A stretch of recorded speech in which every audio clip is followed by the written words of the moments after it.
Well, this past weekend was an Airshow weekend. And, you know, when you get ready to do a 3-day deal, you want to make sure, really hard to see out of my little outfit here, you want to make sure that you've got everything together. And that is, of course, battery packs for your handheld. And I like the dry cells because you know that they're fresh because you just got them. Your earphones, because at an air show, you know it's going to be noisy. And this was my favorite. These come from Heil, and they have one for Kenwood, one for Yaesu, one for ICOM. And the microphone assembly is noise canceling. And I always mark all of my stuff with a little yellow tag so no one else goes away with it. But good planning is bring the right kind of gear for the event you're going to be working. Now, we also brought along the Heil Pro 7 set. These are wonderful for clamping out all the noise of the jets and the aircraft. In fact, some of the noise...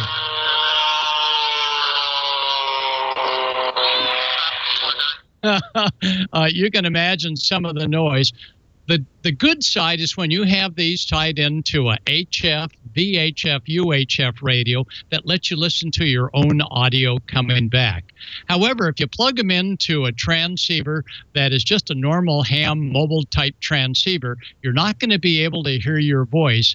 And it's really difficult to carry on net control without hearing your voice coming back out of one of the earphones. So we're going to work on that, and I think I've got a cure for that. And I'll give you more info here on the show. So, Brian, if we may, let's go ahead and roll the short shots, and we'll give you a little bit about how ham radio helped out at the Huntington Beach Air Show, a 3-day deal. And it was a Friday, Saturday, and Sunday. And we were greeted with great skies on both Friday and Saturday. We outfitted the communications van. And although we wouldn't be working out of the van, you never know where you're going to be placed for your assignment. That's it. Yep, this was going to be a first aid tent as well as a reception area for lost kids and so on. And when we got there bright and early in the morning, we're saying to ourselves, wow, how is communications going to help out here? Well, we found out very shortly that it was going to help out a lot. So they'd set up the first aid side, and I put the radio communication just right on the edge so the first aiders could hear what was going on. And what a great opportunity for ham operators to work with community emergency response team operators. And these were all skilled first aid, advanced first aid personnel, and we were right next door to them so they could hear the radio traffic. The air show drew thousands down to the beach in Huntington Beach. Huntington Beach Races was in charge of all of the communications, and what a great job they did on 3 different nets that they were running. And as you can see, to hear all the nets at once, I had the main radio in front of me, and then I had the handhelds, and that's where the headsets really played an important part of hearing all the action that was going on. And as you can see, we're battery operated, and down at the beach, you don't plug in. We're actually on the sand, and as you can see, the air show is going to take part on the water, and you can see the fireboat in the background getting things lubed up for a great day, Friday, Saturday, and Sunday, each day at the Huntington Beach, California Air Show. Now, we have the solar panel that's working into my battery box. I inadvertently plugged in the solar panel before I plugged in the charger, and everything went dead. And that's because inside of the Bio-Inno battery packs, and that's Kevin, who's a licensed ham, Kevin, who is in charge of Bio-Inno Power, is showing off the lithium iron phosphate batteries. And you see the little doodad in the center of the battery cells? That is the PCM. And that PCM is a protective module that ensures that if you stuff in a solar panel and you're at 18 or 20 volts coming out of the solar panel, it's not going to kill the batteries, but rather protects them, and a simple reset and you're back on the air. And I put the charger conditioner in between, and we were good to go. And Bieno Power really does a great job. Well, it was a fun day to see all of the parachute folks coming in and an aircraft illuminating them. This was a very special aircraft. It was propeller driven, but part of the propeller-driven engine was an accessory engine, a jet. And just as you thought he was going to do a whatever, the jet would catapult him, and what a noise it would make. In fact, it was so loud that it was hard for us as communicators to hear ourselves talk. Then something scary. We had one of the demonstration aircraft over the water go into a spin, and there was no noise. The motor was not there. And I'm telling you, a whole bunch of us thought, uh-oh, we got a problem.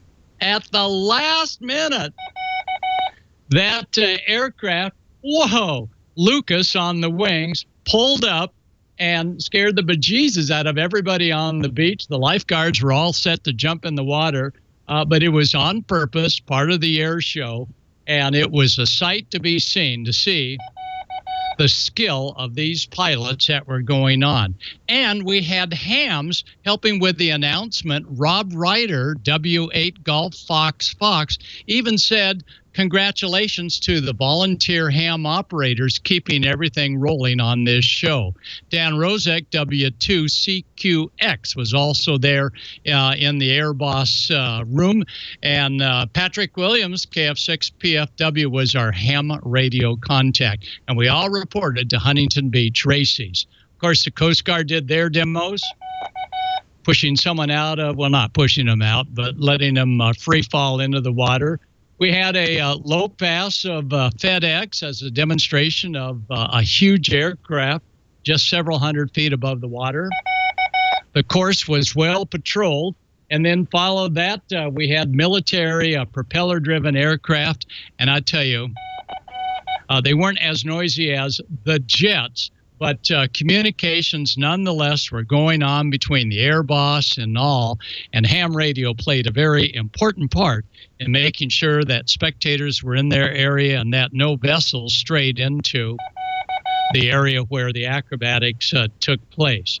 And take a look at this. The Thunderbirds had just a huge display of both air power, and everybody at the beach was just at awe. They're close-in formations. You could hear them on some of the scanner radios up around 200 saying left, right, up, down, and it was amazing. And this is just one of the many jets of the air show that the ham operators were keeping good track of. And as you can see, it was a great day at the beach until Sunday afternoon. And with little warning, rain came. So the good radio communicators always got their rain gear on. And we had the guest operator, David W6ZL, and he's from the South Seas. He came up, and we were all chilling out in the rain. And as you can see, if you're going to be operating in the rain, come well-dressed for any occasion. So, Brian, that's my story.